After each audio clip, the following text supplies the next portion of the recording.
Hello கோஸ்டீஸ், நான் உங்களோட பிரபாகரன். விக்னேஷ்ங்கிற பையன் மதுரையை சேர்ந்தவர். இந்த பையன் இப்போ 10th ஸ்டாண்டர்ட் படிச்சிட்டு இருக்காரு. அவர் நம்ம டெவில்ஸ் கிச்சன் ஷோவோட ஒரு பிக் ஃபேனாங்க. விக்னேஷ்க்கு ஒரு தம்பி இருக்கிறாரு, அவர் 8th ஸ்டாண்டர்ட் படிச்சிட்டு இருக்காரு. விக்னேஷோட வீட்டுல அப்பா, அம்மா, விக்னேஷ் அவரோட தம்பி, இவங்க 4 பேர் தான். மதுரையில ஒரு காலனில ரெண்டலுக்கு இவங்க வீட்டுக்கு போயிருக்கிறாங்க. அந்த வீடு இவங்களுக்கு ரொம்பவே பாசிட்டிவிட்டியா இருந்திருக்குதுங்க. அதாவது இவங்க அப்பா அம்மாக்கு அடுத்தடுத்து ஒரு லக்கி சாம் சொல்லுவாங்க இல்லையா, ஒரு சில வீடுகளுக்கு எல்லாம் போனா நம்ம கிட்ட இருக்கிற கொஞ்ச நெஞ்ச காசும் அழிஞ்சு போகும். ஆனால் ஒரு சில வீடுகளுக்கு போனா நம்ம ஒண்ணுமே இல்லாம போயிருப்போம். பார்த்தா நம்ம வாடகைக்கு போன அந்த வீடையே சொந்த வீடா மாத்துற அளவுக்கு அந்த வீடு நமக்கு அள்ளி கொடுக்கும்னு சொல்லுவாங்க இல்லையா, அதே மாதிரி தான் விக்னேஷோட அப்பா அம்மாக்கு இந்த வீடு அமைஞ்சிருக்குது. இவங்க ரெண்டலுக்கு போன அந்த வீடு, அந்த வீடையே சொந்த வீடாவும் மாத்திடுறாங்க. கொஞ்சம் ரெனோவேஷன் ஒர்க் எல்லாம் போய்கிட்டு இருக்கும் போது என்னதான் விக்னேஷோட அப்பா அம்மாக்கு இந்த வீடு ஒரு லக்கி சாம், இந்த வீட்டுக்கு வந்ததுக்கு அப்புறமா எல்லாமே நல்லபடியா நடக்குதுன்னு நினைச்சிட்டு இருந்தாலும் விக்னேஷுக்கு மட்டும் ஒரு மாதிரி நெகட்டிவிட்டியாவே இருந்திருக்குதுங்க. அவர் என்ன சொல்றாருன்னா, இதை போயிட்டு நான் எங்க அப்பா அம்மா கிட்ட சொன்னேன்னா அவங்க என்ன சொல்லுவாங்க, டெவில்ஸ் கிச்சன் ஷோவை நீ பார்க்கறனால தான் கண்டதையும் உளறிக்கிட்டு இருக்க அப்படிங்கிற மாதிரி என்னை திட்டிடுவாங்கண்ணா. மாதிரி இருந்துச்சு, ஒரு மாதிரி நெகட்டிவ் வைபாகவே இருந்துச்சு. நான் வந்து வெளியவும் சொல்லிக்கல, பிகாஸ் நான் வந்து நிறையா உங்கள் கோஸ்ட் ஸ்டோரிஸ், அடுத்து பொதுவாக இந்த கோஸ்ட் ஸ்டோரிஸ்லாம் ரொம்ப பார்த்து வீட்டில் சொல்கிறேன். அப்புறம் வந்து என்ன அதையும் பார்க்கக்கூடாது அப்படின்னு சொல்லிடுவாங்க. லிட்டரலி அந்த மாதிரி கோஸ்ட் வீடியோஸ் பார்க்குறதுலாம் என்னோட ஹாபி மாதிரி ப்ரோ. ஸோ அதையும் பார்க்கக்கூடாதுன்னு சொல்லிடுவாங்க. நான் எதுவுமே சொல்லலை. ஒரு 1 month போச்சு ப்ரோ. ஆல்ரெடி உங்களோட ஷோவை பார்க்கக்கூடாதுன்னு சொல்லிட்டு எங்கள் வீட்டில் நிறைய ரெஸ்ட்ரிக்ஷன்லாம் போட்டு வச்சுருக்காங்க. ஏன்னா நான் பார்க்குறனால என் தம்பியும் பார்க்குறான், என் தம்பி பார்க்குறனால எங்கள் அம்மாவும் பார்க்குறாங்க, எல்லாருமே உங்களோட ஃபேன் ஆகிட்டோம். ஆனால் எங்கள் அப்பாவுக்கு பிடிக்காது, இதெல்லாம் வந்து உட்காந்து பார்க்கக்கூடாது அப்படிங்கிற மாதிரி சொல்லிட்டு இருப்பார். அதனாலேயே எங்கள் அப்பாக்கிட்டேயும் அம்மாக்கிட்டேயும் நான் வாய விடாமையே இருந்தேன். விக்னேஷ் மட்டும்தான் இப்படி தோணுதா, இல்லை அவங்க அம்மா தம்பி எல்லாருக்குமே இப்படி தோணுதான்னு சொல்லிட்டு அவருக்கு ஒரு டவுட் இருந்திருக்குது. அதனால கொஞ்ச நாள் விட்டுருக்கிறாருங்க. அடுத்த ஒரு 2 மாசத்துல அந்த வீடை ரெனோவேட் பண்ணி வீட்டுக்குள்ளேயும் போயிடுறாங்க. பால் காய்ச்சும் போது எந்த ஒரு அபசகுணமும் எதுவுமே நடக்கல. அந்த வீட்டுக்கு போனதுக்கு அப்புறமா இன்னுமே அவங்களுக்கு தூக்கி தான் விடுது. அதாவது இப்போ ஒரு கடன் வாங்கியிருப்பாங்க இல்லையா அந்த வீடை வாங்குறதுக்கு, அந்த கடனை அடைக்கிறதுக்கு இன்ஸ்டன்டா அவங்களுக்கு நிறைய பிசினஸா இருக்கட்டும், அவங்க வீட்டில் அப்பாவோட அப்பா இருப்பாங்க இல்லையா, அவங்களாம் கொடுத்து உதவுறதா இருக்கட்டும், இதெல்லாம் அடுத்தடுத்து லக்கி சாமா நடந்திருக்குதுங்க. ஆனால் இன்னுமே விக்னேஷ்க்கு மட்டும் அவரோட மனசுல இந்த வீட்டுக்குள்ள இவங்களை தாண்டி வேற யாரோ ஒருத்தவங்க இருக்கிற மாதிரியும் ஏதோ ஒரு நெகட்டிவ் எனர்ஜியை ஃபீல் பண்ணியிருக்கிறாருங்க. இதை அவங்க அப்பா அம்மா கிட்ட சொல்லலை. வேற யாராச்சும் சொல்லுவாங்களான்னு சொல்லிட்டு பார்த்துக்கிட்டே இருந்திருக்கிறாரு, யாருமே சொல்லலை. நாட்கள் கொஞ்சம் கொஞ்சமாக கடந்து போகுதுங்க. விக்னேஷோட வீட்டில் எப்பவுமே ஃப்ரைடே ஆனால் ஓடிடியில் எதனா ஒரு மூவி பார்க்கறது வழக்கமான விஷயமாங்க. அப்பா, அம்மா, தம்பி, விக்னேஷ் எல்லாருமே ஹாலில் உட்காந்து பார்க்கறது ஒரு வழக்கமான விஷயம். இவங்களோட வீட்டோட அமைப்பு எப்படி இருக்குன்னு நான் முதல்ல சொல்லிடுறேன். இவங்களோட வீடு ஒரு தனி வீடுங்க. தனி வீடுனா பெரிய வீடு கிடையாது, சின்ன வீடு தான். அதுல 2 பெட்ரூம் இருக்குமா, ஒரு பெரிய ஹால் இருக்குமா. லெஃப்ட் சைட்ல இருக்கிற மாஸ்டர் பெட்ரூம்ல தான் இவங்க எல்லாருமே படுத்து தூங்குவாங்களாம். ஹால் கொஞ்சம் பெருசா இருக்குமா, ஆப்போசிட்ல இருக்கிற ரூம், அதாவது கிச்சனுக்கு பக்கத்துலேயே ஒரு ரூம் இருக்குமா, அது தேவையில்லாத பொருட்கள்லாம் ஸ்டோரேஜுக்கு போட்டு வைப்பாங்க இல்லையா, அந்த மாதிரி குட்டி ஒரு இடம் தான். அதையே ஒரு ரூமா கன்வெர்ட் பண்ணி தான் வச்சிருக்காங்க. பின்னாடி ஒரு கொல்லப்புற கதவு இருக்குமாங்க.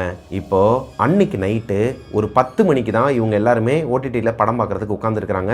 விக்னேஷோட அப்பா எப்பவுமே வேலைக்கு போயிட்டு நைட்டு 9:30 மணிக்கு மேல தான் வருவாரு. 10-10:30க்கெல்லாம் சாப்பிட்டு முடிச்சுட்டு எல்லாருமே ஃப்ரெஷ் ஆயிட்டு வந்து படம் பார்க்கறதுக்கு உட்காந்துட்டாங்க. ஸ்நாக்ஸ் எல்லாம் சாப்பிட்டுக்கிட்டே இவங்க பார்த்த படம் முடிகிறதுக்கே 1:10 ஆகுது. மிட் நைட் 1:10க்கு விக்னேஷ் நல்லா படுத்து தூங்கி இருக்கிறாரு. இப்போ விக்னேஷோட அம்மா விக்னேஷோட தம்பியை தூக்கிக்கிட்டு பெட்ரூமுக்கு போயிடுறாங்க. அவங்க அப்பா விக்னேஷை கூப்பிடுறாரு, ஆனால் அவர் நல்லா தூங்கிக்கிட்டு இருந்த காரணத்தினால சரிடா இங்கே படுத்துக்கோன்னு சொல்லிட்டு விட்டுட்டு எல்லாருமே மாஸ்டர் பெட்ரூம்குள்ளே போயிடுறாங்க. இப்போ ஹாலில் விக்னேஷ் மட்டும்தான் படுத்து தூங்கிட்டு இருக்கிறாரு. டிவி ஆஃப் பண்ணிட்டாங்க, எல்லா லைட்ஸையுமே ஆஃப் பண்ணிட்டாங்க. ஒரே ஒரு நைட் லேம்ப் மட்டும்தான் ஹாலில் எரியுது. நைட்டு ஒரு 2லேருந்து 2:30 மணி இருக்குமாங்க. விக்னேஷ் காதில் பயங்கரமாக ஒரு சத்தம் கேட்குது.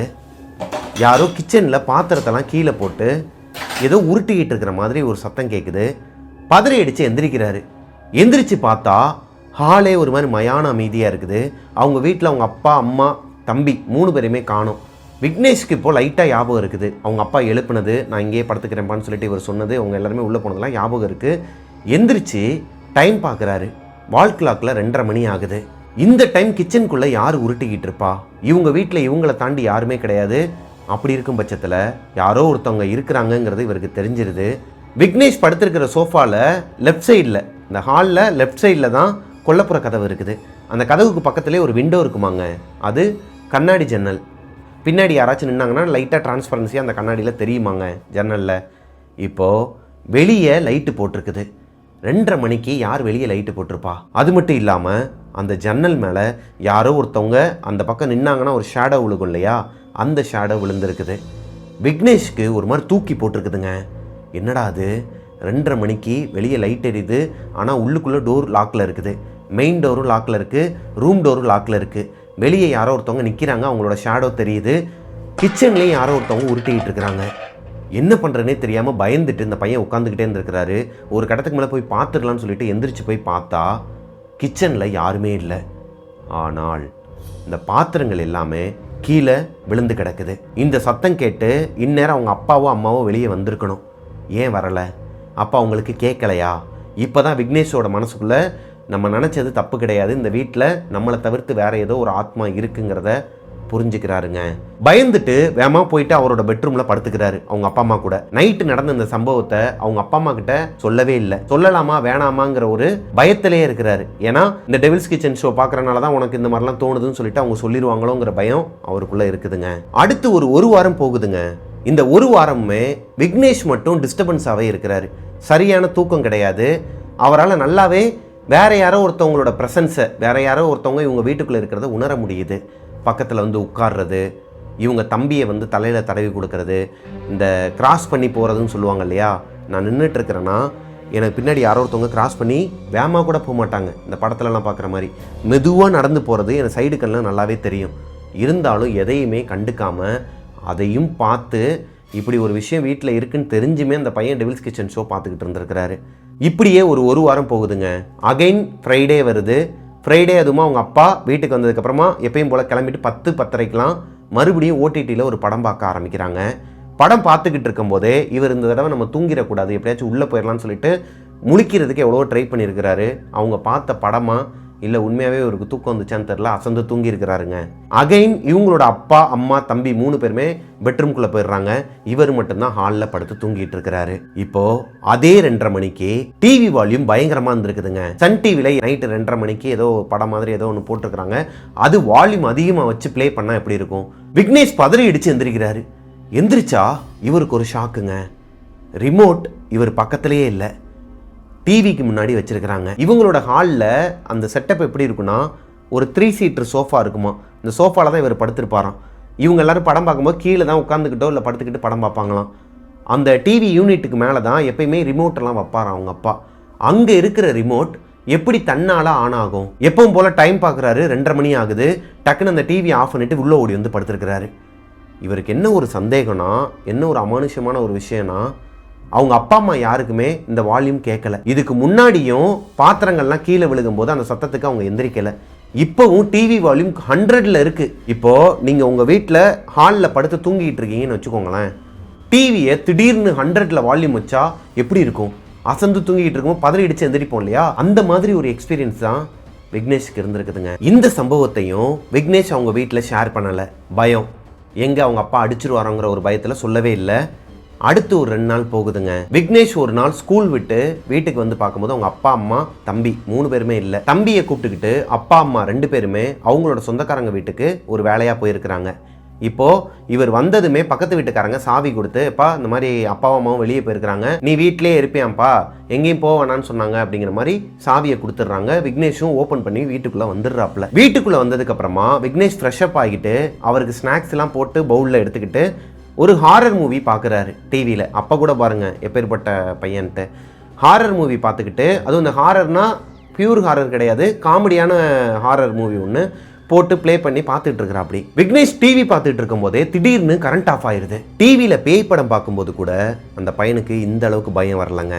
இப்போ வீடே ஒரு மாதிரி இருட்டாக இருக்குது. இந்த சம்பவம் நடக்கும்போது டைம் 6-6:30 மணி இருக்குமாங்க. ஆல்மோஸ்ட் வெளியே இருட்ட ஆரம்பிச்சிருது. அது போக ஆல்ரெடி அன்னைக்கு ஃபுல்லாகவே மழை பெஞ்சிக்கிட்டே இருந்தனால வேகமாகவே இருட்டி இருக்குதுங்க. இந்த பையனுக்கு ஹார்ட் பீட்லாம் ஒரு மாதிரி ரைஸ் ஆகி பயம் வந்து எப்படியாச்சும் இந்த வீட்டை விட்டு எந்திரிச்சு வெளியே ஓடிடலாம்னு சொல்லிட்டு ட்ரை பண்ணுறாரு. ஆனால் அந்த அளவுக்கு இந்த பையனோட மனசில் தைரியம் கிடையாது. அதனாலே என்ன பண்ணுறாருன்னா, போர்வையை எடுத்து, ஆல்மோஸ்ட் இவர் எப்பயுமே ஒரு போர்வையை அந்த 3 சீட்டர் சோஃபா மேலே வச்சுட்டு தான் படம் பார்க்குறதுக்கே உட்காருவாராம். கழுத்து வரைக்கும் போர்வையை கவர் பண்ணிவிட்டு உட்காந்து தான் டிவி பார்த்துட்டு இருப்பாராம், ஸ்நாக்ஸ் சாப்பிட்டுக்கிட்டு. அதுதான் இவரோட ஹேபிட். அப்படி இருக்கும் பட்சத்தில் விக்னேஷ்க்கு என்ன பண்ணுறதுன்னு தெரியாமல் அந்த போர்வையை எடுத்து தலை வரைக்கும் ஃபுல்லாக அப்படியே பொத்தி படுத்துருக்கிறாரு. உடம்பெல்லாம் ஒரு மாதிரி சொதன்னு நனைய ஆரம்பிச்சிருக்குதுங்க, வேர்த்து கொட்டி. என்ன நடந்தாலும் இவர் வந்து அந்த போர்வையை மட்டும் திறந்துடக்கூடாதுங்கிறதுல கரெக்டாக இருக்கிறாரு. பயங்கரமாக சத்தம் கேட்டிருக்குது. கிச்சனில் யாரோ ஒருத்தவங்க உருட்டிக்கிட்டு இருக்கிறாங்க. முதல்ல அவருக்கு அந்த கிச்சனில் ஒரு சத்தம் கேட்டுச்சு இல்லையா, அதே மாதிரி இப்போ கிச்சனுக்குள்ளே யாரோ ஒருத்தவங்க உருட்டிக்கிட்டு இருக்கிறாங்க. வீட்டுக்குள்ளே கொலுசு சத்தம் பயங்கரமாக கேட்குது. இந்த பையனுக்கு விட்டா ஹார்ட் அட்டாக்கே வந்திருக்குமாங்க. அந்த அளவுக்கு பிபி ரைஸ் ஆக ஆரம்பிச்சிருக்குது. ஒரு கட்டத்துக்கு மேலே இந்த சத்தங்கள் எல்லாமே நின்றுது. இந்த பையன் மெதுவாக எச்சி முழுங்கிக்கிட்டு எட்டி பார்க்கலாமா வேணாமான்னு சொல்லிட்டு போர்வையை எடுக்கலாமா வேணாமான்னு சொல்லிட்டு லைட்டாக அப்படி திறக்க போகும்போது யாரோ ஒருத்தவங்க போர்வையை பிடிச்சி இழுத்துருக்குறாங்க. வீட்டுக்குள்ளே இந்த பையன் மட்டும்தான் இருக்கிறாரு. மெயின் டோர் லாக்கில் இருக்குது, கொல்லப்புற கதவும் லாக்கில் இருக்குது. வீடே இருட்டாக இருக்குது. யார் இருக்கா அப்போ வீட்டுக்குள்ளே? போர்வையை பிடிச்சி இழுக்கும்போது இவரும் விடலையாங்க. போர்வையை டைட்டாக பிடிச்சிட்டு இருக்கிறாரு. வயிறு வரைக்கும் இழுத்துருச்சான் போர்வையை. யாரா அதுன்னு சொல்லிட்டு பக்கத்தில் இருக்கிற ஃபோனை எடுத்து டார்ச்சை ஆன் பண்ணி எந்திரிச்சு பார்த்தா அந்த இடத்துல யாருமே இல்லை. போர்வை இழுத்தாங்க இல்லையா, அந்த திசையில் யாருமே இல்லை இவர் காலுக்கிட்ட. விக்னேஷ்க்கு இன்னுமே பயம் இன்க்ரீஸ் ஆகுதுங்க. இவருக்குன்னு எப்பயுமே ஒரு செப்பரேட்டாக ஒரு ஃபோன் இருக்குமா. அந்த ஃபோனில் தான் நம்ம ஷோ பார்க்குறது, அவங்க ஃப்ரெண்ட்ஸோட சேட் பண்ணுறது எல்லாமே. இப்போ 8 மாதத்துக்கு முன்னாடி நடந்த ஒரு ஸ்டோரி இது. இப்போ விக்னேஷ் பயந்து போய் இதுக்கு மேலே அந்த வீட்டில் இருக்கக்கூடாது, வெளியே போகும்போது என்ன நடந்தாலும் பரவாயில்ல, அது நம்மளை அடித்தாலும் பரவாயில்ல, கொன்னாலும் பரவாயில்ல, எப்படியாவது வெளியே தப்பிச்சிருண்டா சாமின்னு சொல்லிட்டு எந்திரிச்சு ஓடி வந்து மெயின் டோரை ஓப்பன் பண்ணி வெளியே வந்துட்டாராங்க.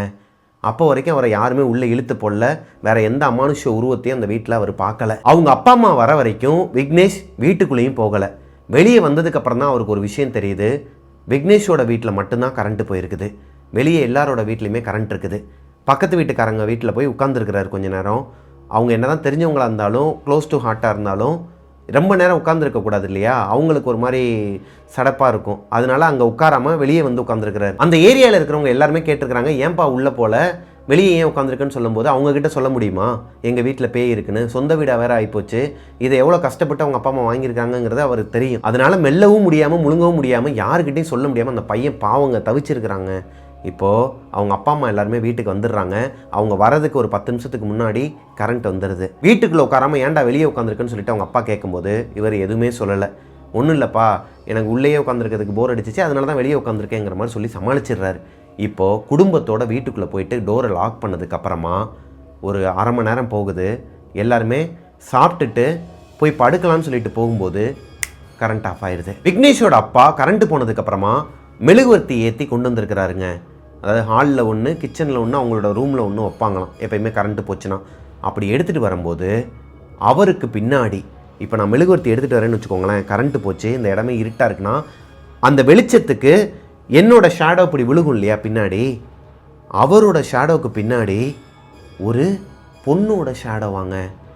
சேலை கட்டி அந்த முடியெல்லாம் ஒரு மாதிரி இந்த பழைய படத்தில் வர மாதிரி விரித்து போட்டு கையெல்லாம் வந்து நகம்லாம் பெருசு பெருசாக வச்சு அந்த ஷேடோவே ஒரு மாதிரி கோரமாக இருக்குதாங்க பார்க்கறதுக்கு. ஒரு பொண்ணு மாதிரியும் இருக்குது, அதே நேரத்தில் அது மனுஷனாகவும் தெரியலை, வேற ஏதோ ஒரு கிரியேச்சர் மாதிரி தெரிஞ்சிருக்குது.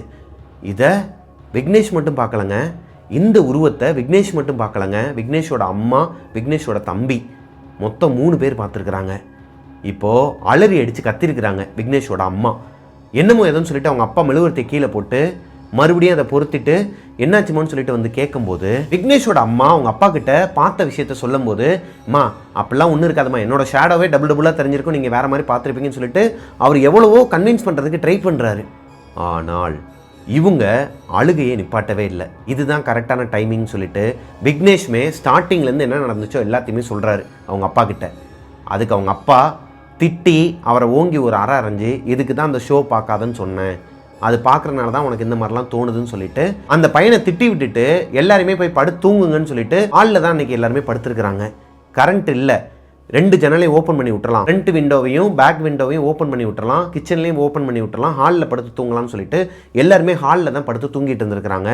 ஒரு கட்டத்துக்கு மேலே கரண்ட்டும் வந்துடுதுங்க. அன்னைக்கு நைட்டு விக்னேஷோட அப்பா, அம்மா, தம்பி, விக்னேஷ் எல்லாருமே ஹாலில் தான் படுத்து தூங்கிட்டு இருந்திருக்கிறாங்க. ஒரு கட்டத்துக்கு மேலே இடி மின்னலோட மழை பயங்கரமாக பெஞ்சிட்டு இருக்குதுங்க. ஆல்ரெடி விக்னேஷ்க்கு தூக்கம் வரல, முழிச்சு தான் இருக்கிறாரு. என்னடா அது, அப்பா கிட்ட சொன்னால் நம்ப மாட்டாருன்னு சொல்லிட்டு நம்ம அமைதியாக இருந்தோம், அம்மா சொன்னாலுமே நம்ப மாட்டேங்கிறாரேன்னு சொல்லிட்டு அவர் முழிச்சிருக்கிறாரு. அவரோட அம்மாவும் முழிச்சு தான் இருக்கிறாங்க. ஏன்னா அவங்க இப்போ தான் ஃபஸ்ட் டைமாக அந்த வீட்டில் ஒரு எக்ஸ்பீரியன்ஸ் பண்ணியிருக்கிறாங்க. அதுவும் அந்த உருவத்தை பார்த்ததுலேருந்தே அவங்களுக்கு தூக்கம் வரல. விபூதிலாம் போட்டு தான் அவங்க அப்பா படுக்க வச்சிருக்கிறாரு. இப்போது பயங்கரமாக இந்த மாதிரி சத்தம் கேட்குதுங்க. வெளியே யாரோ ஒருத்தவங்க அவங்களோட மெயின் டோரை உடன்னு உடைக்கிறாங்க. விக்னேஷோட அம்மாவும் தூக்கமே இல்லாமல் தான் இருக்கிறாங்க இல்லையா. இந்த சத்தத்தை கேட்டதுமே பதறி அடிச்சு எந்திரிச்சிருக்கிறாங்க. ஒரு செகண்ட் அவங்களுக்கு ஹார்ட் பீட்டே நின்றுச்சாங்க இந்த சத்தத்தை கேட்டு. டக்குன்னு எந்திரிக்கும் போது அவங்களோட அப்பாவும் எந்திரிக்கிறாரு. யார் அது இந்நேரத்தில் கதவை தட்டிட்டு இருக்கான்னு சொல்லிட்டு அவங்க அப்பா எந்திரிச்சு போயிட்டு டோரை ஓப்பன் பண்ணி பார்த்தா வெளியே யாருமே இல்லை. மழை பயங்கரமாக பெஞ்சிக்கிட்டு இருக்குது. அவங்க அப்பா என்ன நினச்சிருக்கிறாருன்னா, பக்கத்து வீட்டில் யாரோ ஒருத்தருக்கு எமர்ஜென்சி போல், ஒரு தாத்தாக்கு வேறு உடம்பு முடியாமல் இருக்கிறாரு, அவருக்கு தான் ஏதோ ஆயிடுச்சு போல், அதனால தான் எமர்ஜென்சி கூப்பிட்றாங்க போலன்னு சொல்லிட்டு தான் கத்திக்கிட்டே போயிட்டு டோரை ஓப்பன் பண்ணியிருக்கிறாரு. அதுக்கு நீ இப்படியா பயங்கரமாக கதவை தட்டுவாங்கன்னு சொல்லிட்டு கத்திக்கிட்டே போயிட்டு டோரை ஓப்பன் பண்ணியிருக்கிறாரு. வெளியே யாருமே இல்லைங்கிறத பார்த்ததுக்கப்புறமா விக்னேஷோட அப்பாவுக்கும் ஒரு பயம் வருதுங்க.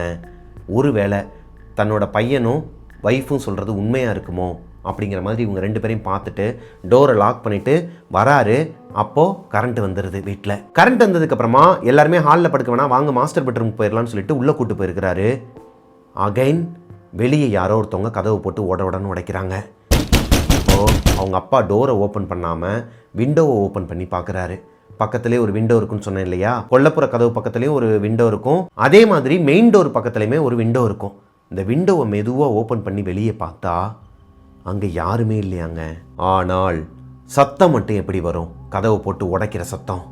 யாரோ ஒருத்தவங்க தட்டுறாங்க, கதவும் ஆடுது. விண்டோ வழியாக எட்டி பார்த்தா வெளியே யாருமே இல்லை. அவங்களுக்கு எப்படிங்க இருக்கும்? இப்போதான் விக்னேஷோட அப்பாவுக்கு இந்த அமானுஷ்யத்துக்கு மேலே நம்பிக்கை வருதுங்க. விக்னேஷோட அப்பா அடுத்த நாள் காலையில் எந்திரிச்சதுமே அக்கம் பக்கத்தில் இருக்கிற அவருக்கு நெருக்கமான ஆட்கள் கிட்ட போய் விசாரிச்சிருக்கிறாரு.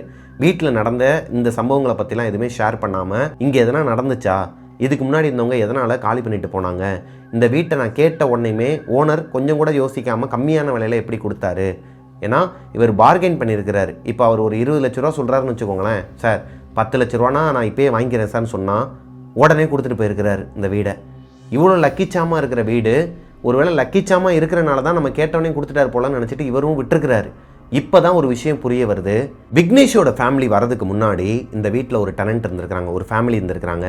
அந்த ஃபேமிலியில் மாமியார் மருமகளை ரொம்பவே டார்ச்சர் பண்ணியிருக்கிறாங்க. ஹஸ்பண்டுமே டார்ச்சர் பண்ணியிருக்கிறாரு. 1 பவுனோ 1/2 பவுனோ தான் தங்கம். அவங்க சொன்ன நகையை விட 1 பவுனோ 1/2 பவுனோ கம்மியாக போட்டாங்கங்கிறதுக்காக அந்த பொண்ணோட அப்பாவையும் அவங்க ஃபேமிலியும் ரொம்ப தரக்குறைவாக பேசுனது மட்டும் இல்லாமல் இந்த பொண்ணை வீட்டை விட்டு வெளியே போங்கிற மாதிரி சொல்லியிருக்கிறாங்க. இந்த பொண்ணு வீட்டில் அவ்வளோ வசதி இல்லாத காரணத்தினால, நம்மளால் நம்மளோட அப்பா அம்மா எல்லாருமே அசிங்கப்படுறாங்கங்கிற காரணத்தினால கெரோசினை ஊற்றி தன்னைத்தானே கொளுத்திக்கிட்டு இந்த வீட்டில் எரிஞ்சு செத்து போச்சாங்க. அந்த பொண்ணு இறந்து 2 நாளில் அந்த ஃபேமிலியும் இந்த வீடை காலி பண்ணிட்டு போயிருக்கிறாங்க. அந்த எரிஞ்சு போன பொண்ணோட ஆத்மா இந்த வீட்டில் சுற்றுதா, அடுத்து வந்த டெனண்ட் எதனா சொன்னாங்களான்னு சொல்லி கேட்கும்போது அப்படியெல்லாம் எதுவுமே சொல்லலப்பா, அவங்க எரிஞ்சு போனாங்க இல்லையா, அதுக்கப்புறமா வந்த டெனண்ட் நீங்கள் தான், 2 வருஷமாக அந்த வீடு பூட்டி போட்டு தான் கிடந்துச்சு அப்படிங்கிற மாதிரி சொல்லியிருக்கிறாரு. இப்போ விக்னேஷோட அப்பா தலையில் இடி விழுந்த மாதிரி இருந்திருக்குதுங்க. சொந்த வீடு லக்கிச்சாம் சொல்லிட்டு வாடகைக்கு வந்த வீடை நல்லா இருக்கேன்னு சொல்லி அக்கம் பக்கத்தில் விசாரிக்காமல் இந்த வீடை வாங்கிட்டாரு. இப்போ வேறு வழியே கிடையாது, குழந்தைங்க வேறு இருக்குது. அவருக்கு தெரிஞ்ச ஆட்கள் கிட்டலாம் சொல்லி 2-3 நம்பூதிரிகளெல்லாம் கூப்பிட்டு வந்து வீட்டுக்கு சென்டரில் இந்த ஹாலில் வச்சு ஒரு பெரிய ஹோமம் பண்ணியிருக்கிறாருங்க. கணபதி ஹோமம் பண்ணியிருக்கிறாரு. அது போக இந்த பேயை விரட்டுறதுக்குன்னே ஏதோ ஒரு ஸ்பெசிஃபிக்காக ஏதோ ஹோமம்லாம் கிட்டத்தட்ட ஒரு 4 மணி நேரம் 5 மணி நேரம் உட்காந்து பண்ணியிருக்கிறாங்க குடும்பத்தோட. இந்த ஹோமம்லாம் பண்ணி முடிச்சதுக்கப்புறமா அந்த வீட்டில் ஒரு அமைதி நிலவை இருக்குது, பாசிட்டிவிட்டியும் இருந்திருக்குதுங்க. விக்னேஷ்க்கும் இந்த நெகட்டிவிட்டி எதுவுமே உணரலை, ஃபீல் ஆகலை. இப்போது எல்லாருமே சந்தோஷமாக அன்றைக்கி நைட்டு படம் பார்த்துட்டு 1 மணிக்கு மறுபடியும் அவங்களோட பெட்ரூம்லேயே போய் படுத்து தூங்கும்போது, தூங்கலான்னு சொல்லிட்டு போகும்போது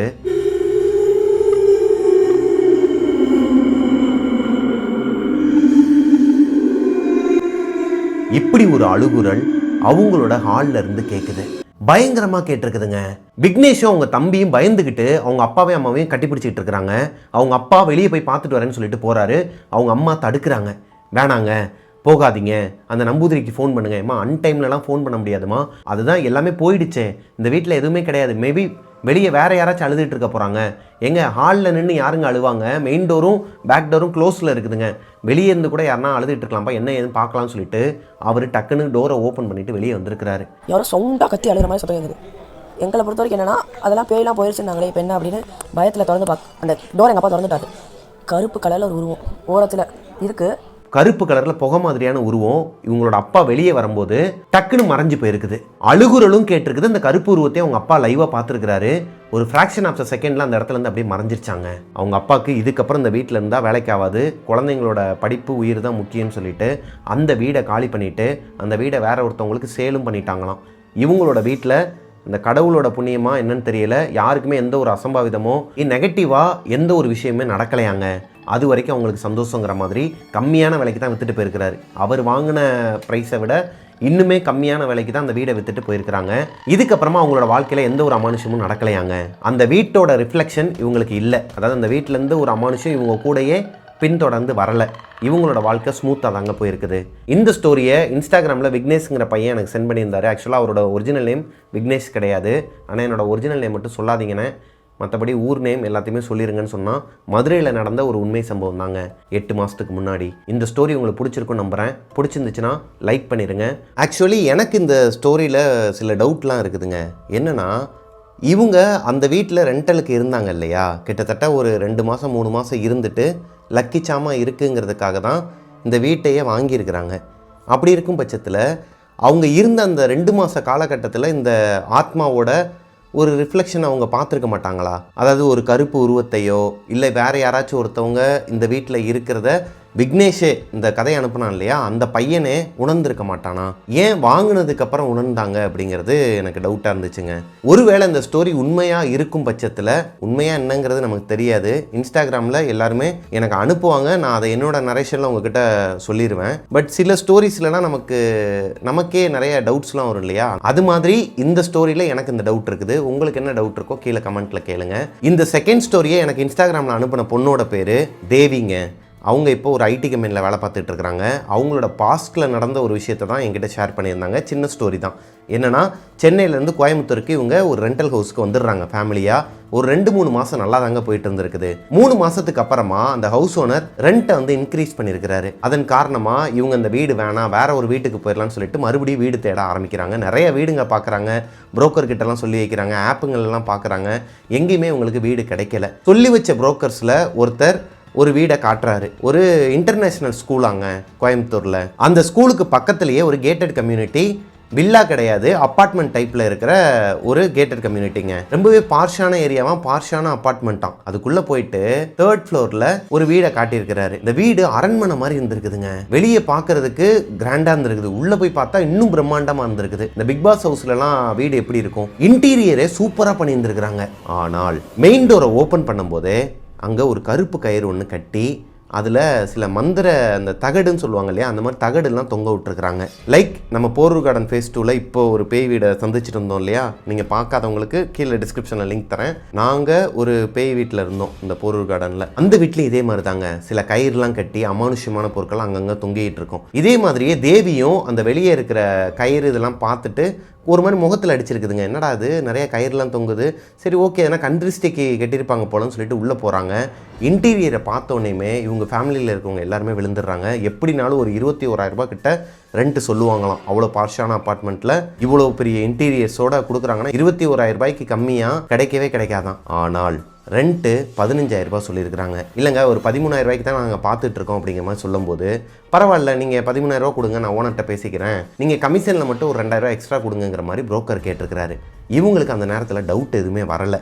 ஏன்னா புரோக்கர்ஸ் எப்பயுமே இந்த மாதிரி தான் பண்ணுவாங்க. அவங்களுக்கு அமௌண்ட்டு கொஞ்சம் கொடுத்துட்டோம் அப்படின்னா ஓனர்கிட்ட பேசி குறைக்கிறதுங்கிறது ஒரு காமனான விஷயங்கிறனால இவங்களும் ஓகே சொல்லிடுறாங்க. இப்போ கொஞ்ச நேரம் இந்த அப்பார்ட்மெண்ட்டுக்குள்ளே சுற்றி பார்த்துட்டு இருக்கும்போது அந்த புரோக்கர்கிட்ட இவங்க அப்பா நிறையா போட்டு வாங்கிட்டு இருக்கிறாரு. அப்போது அவர் ஒரு விஷயத்த சொல்கிறாரு. புரோக்கர், இந்த இன்டீரியர் எல்லாமே ஹவுஸ் ஓனர் பண்ணது கிடையாது, இங்கே ரெண்ட்டுக்கு இருந்தவங்க தான் பண்ணாங்க. அவங்க பண்ணி அதுக்கப்புறமா யாருமே யூஸ் பண்ணவே இல்லை, ஏன்னா அதுக்கப்புறம் யாருமே வரலை. இந்த வீடு கிட்டத்தட்ட ஒரு 7-8 மாதமாக பூட்டி போட்டு தான் கிடக்குது, கரெக்டான டெனண்ட்டுக்காண்டி வெயிட் பண்ணிகிட்டு இருக்கோம் அப்படிங்கிற மாதிரி சொல்கிறாரு. இப்போ தான் இவங்களுக்கு டவுட்டே வருது. என்னடா அது 7-8 மாதம் எப்படி ஒரு வீடை பூட்டி போட்டே வைப்பாங்க, அதுவும் இவ்வளோ பார்ஷான ஏரியாவில்.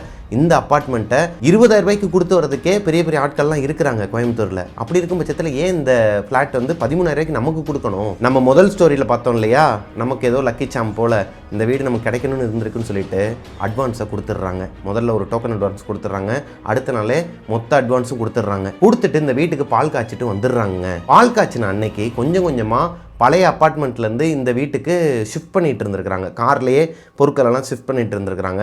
2 பேட்ச் வந்தாச்சு. 3வது பேட்ச் எடுத்துக்கிட்டு இருக்கும்போதே அவங்க அப்பாவுக்கு ஒரு ஃபோன் கால். அவங்க அப்பா கூட பிறந்த தங்கச்சியோட அவங்களோட பொண்ணோட மாப்பிள்ளை இறந்துட்டாருன்னு சொல்லிட்டு ஒரு நியூஸ் வருது. இந்த நியூஸை கேட்டதுக்கு அப்புறமா இவங்க வீட்டில் இருக்கிறவங்க எல்லாருக்குமே பயம் கொடுத்துருக்குதுங்க. வீட்டுக்கு போய் பால் காய்ச்சின நாளே அவங்க ஃபேமிலியில் நெருக்கமான ஒருத்தவங்க, நல்லா இருந்த ஒருத்தவங்க இறந்துட்டாங்க ஆக்சிடெண்ட்டில். அது போக இவங்களுக்குமே பால் காய்ச்சும் போது அந்த வீட்டுக்குள்ளே ஒரு மாதிரி நெகட்டிவ் எனர்ஜியை ஃபீல் பண்ணியிருக்கிறாங்க. இப்போ நம்ம ஒரு வீட்டுக்கு போய் பால் காய்ச்சணும்னு வச்சுக்கோங்களேன், விடிய காலையில் தான் போவாங்க எப்பயுமே பால் காய்ச்சறதுக்கு. அப்படி காய்ச்ச போகும்போது நம்ம ஃப்ரெஷ்ஷாக இருப்போம். ஆனால் சில வீடுகளில் நம்மளாலே ஃபீல் பண்ண முடியும், நம்ம வீட்டில் எதனா ஒரு கெட்ட எனர்ஜி இருக்குது, இல்லை ஒரு கெட்ட சக்தி இருக்குன்னா நம்மளால் ஒரு விஷயத்தை கவனிக்க முடியாது, நம்மளாலேயே உணர முடியும் இங்கே ஏதோ தப்பாக இருக்குங்கிறத. அப்படி ஒருத்தர் உணர்ந்தால் பரவாயில்ல, தேவியோட வீட்டில் இருக்கிற எல்லாருமே, தேவியோட அக்காக்கள் 2 பேர், அம்மா, அவங்க அப்பா, இவங்க எல்லாருக்குமே இந்த நெகட்டிவ் எனர்ஜி இருந்திருக்குதுங்க. கொஞ்சம் கூட யோசிக்காமல் புரோக்கரை கூப்பிட்டு நான் உனக்கு எக்ஸ்ட்ரா கூட 10,000 ரூபா கொடுக்குறேன், எனக்கு இந்த வீடு வேணாம், வேறு வீடு பாருன்னு சொல்லிட்டு அந்த வீட்டை விட்டு காலி பண்ணிட்டு வந்துட்டாங்களாம். வேற ஒரு வீட்டுக்கு ரெண்டலுக்கு போனதுக்கப்புறமா இவங்களோட வாழ்க்கை சுமூகமாக போயிட்டு இருந்திருக்குது.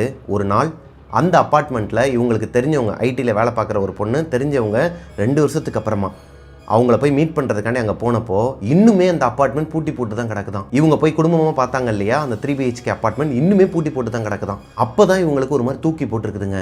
அங்கே இருக்கிறவங்ககிட்டலாம் கேட்டிருக்கிறாங்க, அது என்னன்னே தெரில, அங்கே ரெண்டலுக்கு இருந்த யாரோ ஒருத்தவங்க அங்கே தூக்கு போட்டு இறந்துட்டாங்க, அதுக்கப்புறமா யாருமே அங்கே வரமாட்டேங்கிறாங்க, அங்கே அவங்களோட ஆத்மா சுற்றிக்கிட்டு இருக்கிறதாகவும், அதுக்காக வெளியே அந்த கயிறுலாம் போட்டு சில ரிச்சுவல்லாம் பண்ணி அங்கே பூஜையெல்லாம் பண்ணி வச்சுருக்கிறாங்க, அப்படியுமே அது சேலாக ஆக மாட்டேங்குது, ரெண்ட்டுக்கும் போக மாட்டேங்குதுங்கிற மாதிரி சொல்லியிருக்கிறாங்க. இந்த ஸ்டோரியிலுமே எனக்கு சில டவுட்ஸ்லாம் இருக்குதுங்க. என்னென்னா, பொதுவாகவே ஒரு வீட்டுக்கு நம்ம ரெண்டலுக்கு போகிறோன்னு வச்சுக்கோங்களேன், அவங்க 11 மாதம் அக்ரிமெண்ட் போட்டிருப்பாங்க. இந்த 11 மாதம் அக்ரிமெண்ட்டில் ஒரு ரெண்ட்டு வந்து போட்டிருப்பாங்க. இப்போ 15,000 வச்சுக்கோங்களேன். இந்த 15,000 அந்த 11 மாதத்துக்கு அவங்களால இன்க்ரீஸ் பண்ணவே முடியாது. நான் அதை அக்ரிமெண்ட்லேயே மென்ஷன் பண்ணி கொடுத்துருப்பாங்க. அப்படி இருக்கும் பட்சத்தில் 3 மாதத்தில் எப்படி இந்த வீடை அக்ரிமெண்ட்டு அதெல்லாம் கணக்கில் வைக்காமல் நீங்கள் வந்து ரெண்ட்டை ஏற்றுவாங்கங்கிறது எனக்கு தெரில. அண்டு உங்களுக்கும் இந்த 2 ஸ்டோரியிலுமே எதனா டவுட்ஸ் இருந்துச்சுன்னா கீழே கமெண்ட்டில் மென்ஷன் பண்ணி கேளுங்க. அதுக்கு அந்த கதையை அனுப்பினவங்களும் பார்த்துக்கிட்டு தான் இருப்பாங்க. மேபி அவங்களே கீழே ரிப்ளை பண்ணலாம், இல்லை எனக்கு பர்சனலாக வந்து ரிப்ளை பண்ணுவாங்க. ஸோ இந்த 2 ஸ்டோரிஸுமே உங்களுக்கு பிடிச்சிருக்கும் நம்புகிறேன். பிடிச்சிருந்துச்சுன்னா லைக் பண்ணிடுங்க. உங்களோட வாழ்க்கையிலே இதே மாதிரி எதனா ஒரு அமானுஷம் நடந்திருக்குது, அதை என்கிட்ட ஷேர் பண்ணணும்னு நினச்சிங்கன்னா பிரபாகரன் அஃபிஷியல் மிஸ்டர் பிரபாகரங்கிற இன்ஸ்டாகிராம் ஐடிக்கு எனக்கு இன்பாக்ஸ் பண்ணுங்கள். மிஸ்டர் பிரபாகரன் யூடியூப் சேனலை சப்ஸ்கிரைப் பண்ணிடுங்க. பக்கத்தில் இருக்க பெல் ஐக்கானை தட்டி விட்டுருங்க. நெக்ஸ்ட் ஒரு சூப்பரான ஸ்டோரியில் உங்களை மீட் பண்ணுற வரைக்கும் டாட்டா, பாய் பாய்.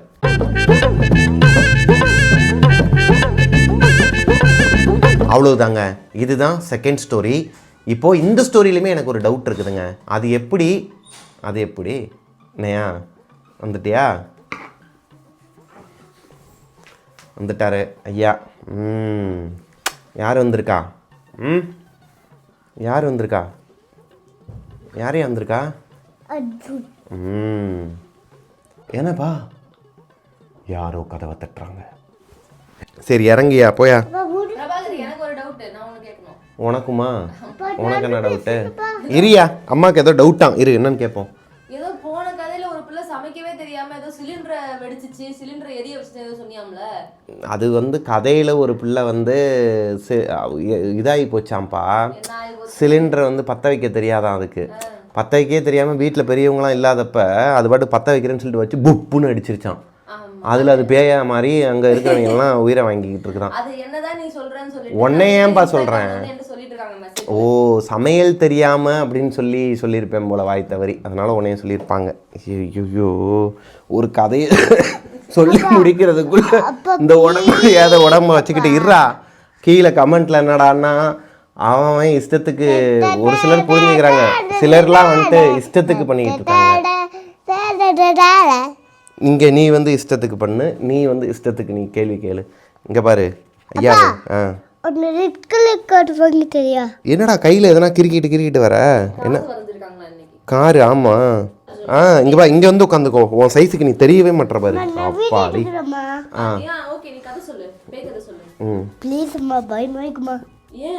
அப்புறம் எதுக்குமா இங்கே வந்தீங்க? எதுக்காக இங்கே வந்தீங்க? இது டெவில்ஸ் கிச்சன் தெரியுமா?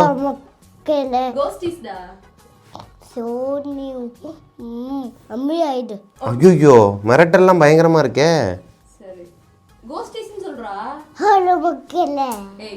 கோஸ்டிஸ்டா, டெவில்ஸ் கிச்சன்.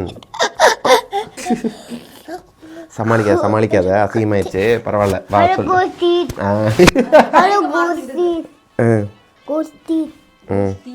சரி கதை சொல்லு, பேய் கதை சொல்லு. Welcome to Devil's Kitchen. ஓ டெவில்ஸ் கிச்சன் தான் போனதுலேயே சொல்லிட்டேல. இப்படி வந்து ரவுடித்தனம் பண்ணிக்கிட்டு இருக்காத, புரியுதா உனக்கு? அப்பா உட்காந்து கதை சொல்லிட்டு இருக்கேன்னா பேசாமல் உட்காந்துடணும். நேராக வந்துடுறிய உள்ள. நீ வரதுக்குள்ளே முடிச்சிடலான்னு பார்த்தேன், வந்துட்டேன். இன்னும் 2 மணி நேரம் தான் இருக்குது, எடிட் பண்ணி போடணும். போய் அங்கிட்டு அவ்வளோதாங்க, முடிஞ்சு. Hello, Ghosties. Hello, Ghosties. முழுங்கிறாத. ஏதோ கேட்க வரான். Hello, Ghosties. அதை மைக்கு இங்கிட்டு வச்சு கேள்றா. இப்படி வச்சுக்கோ, நான் வச்சுக்கிறேன், நான் பிடிச்சிக்கிறேன், நான் தான் ஸ்டாண்டு. Understand. Hello, Ghosties. ஐயோ, அவ்வளோ உள்ளே வச்சு பேசுனா தொண்டு பேசும். Hello, Ghosties. அமையாயிட்டு நான் பேசவே இல்லையேடா. சொல்லியே சொல்றியே, சொல்லாத. வெல்கம். Hello ghost is. போச்சு, குத்திடுச்சு.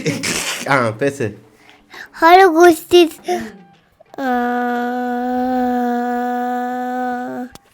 சரி, எனக்கு உங்களுக்கு பாப்பாக்கரன்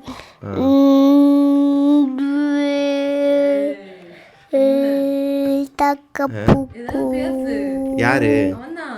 அதான் பேச மாட்டான்பா அவன். இப்படியே நீ உட்கார வச்சிருப்பான்.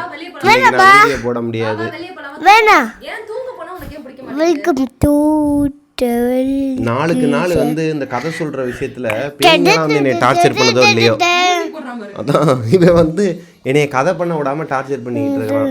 நான் கோஸ்டிஸ் கிட்ட கம்ப்ளைண்ட் பண்ணிடுவேன் பார்த்துக்க உன்னைய. சொல்லவா? நீ கதையே சொல்ல விட மாட்டேங்கிற என்னைய. அண்ணே, ஆதித்யா டிவியில் அடுத்து எப்போனா லைவ் வருது அப்படிங்கிற மாதிரி கேட்டிருந்தீங்க.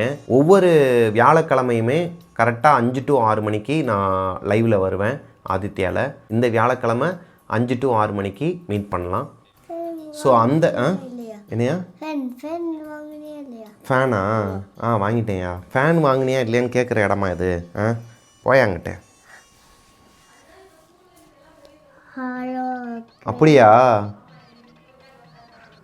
உன்னைய விட்டுட்டு போய் நாங்கள் எதுவுமே வாங்க மாட்டோம், அதை தெரிஞ்சுக்கோ முதல்ல, புரியுதா? உன்னை கூட்டு போய் தான் வாங்குவோம். ஃபேன் வந்து நம்ம அவன் ஆதி தானே போய் வாங்கிட்டானா மாமா. மாமாவே வாங்கிட்டானா? வாங்கிட்டு வந்துட்டா வீட்டுக்கு. உன்னோட ரிப்போர்ட் கார்டு எங்க? உன்னோட ரிப்போர்ட் கார்டு எங்க? ரிமோட் இல்லைடா, ரிப்போர்ட் கார்டு. ஆமாம், ரிப்போர்ட் கார்டுனா ஸ்கூலில் கொடுப்பாங்கள்ல, நீ எப்படி என்ன பண்ணிக்கிட்டு இருக்கிற, என்னெல்லாம் உனக்கு வந்து என்னெல்லாம் மார்க்கு, ஏதோ டெஸ்ட்லாம் வச்சாங்களாமே, அதுதான் அஞ்சலி பிரபாரன் அடுத்த வீடியோவா. போ, அப்பா ரெடி ஆகிட்டு வரேன், போ. அப்பா முடிச்சாதான் அந்த வீடியோக்கு வர முடியும். இல்லைப்பா, எப்பா ஜகா வாங்குறான்ப்பா. ரிப்போர்ட் கார்டு வீடியோ பண்ண போகிறோம் அடுத்து அஞ்சலி பிரபாரனில். வாடா போவாங்கிறேன். அப்பா இல்லைப்பா, அது இந்த அப்படின்ட்டு ஜகா வாங்குது. அம்மாலாம் கிடையாது, நீங்க மாட்டினடி. நம்ம அங்கேயா சொல்லி எடுத்துட்டு போய் மாட்டிக்கிட்டு விட்டுனா அது இருக்குல்ல அம்முக்குண்ணா, அது போலீஸ் வந்து காப்பாற்றிட்டு. டிரான்ஸ்லேட்டர் சொல்லுங்க. மிரர் இருக்குல்ல, ஆமா, இது மேல அந்த பேக் சைடு ரியர் மிரர் ஒன்னு பாப்போம்ல. ஆமா கார்ல முன்னாடி இருக்குமே, அதுல வந்து 3 பட்டன் இருக்குல்ல, ஒரு டோ பண்றதுக்கு, ஒன்னு SOS. ஆமா, அந்த SOS பட்டன் எதுக்குன்னு கேட்டான். அதுதான் சொன்னேன், SOS பட்டன் வந்து நம்ம எங்கேயாச்சும் போய் மாட்டிக்கிட்டோம்னா அது அமுக்குனா போலீஸ் வருவாங்கன்னு சொன்னேன். அப்படியா? அதை கன்ஃபார்ம் பண்ணிக்கிட்டியா? இது இவரே சொல்ற மாதிரி சொல்லுவாரு என்கிட்ட. எல்லாமே தெரியுது ஐயாக்கு.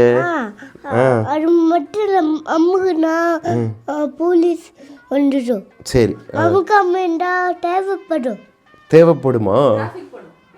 ஓ, டிராஃபிக் வரும். போடா அங்கிட்டு டிரான்ஸ்லேட்டர் நீங்கள் கூட்டு போங்க வேணா, அங்கே உட்கார, இங்கே வரேன்.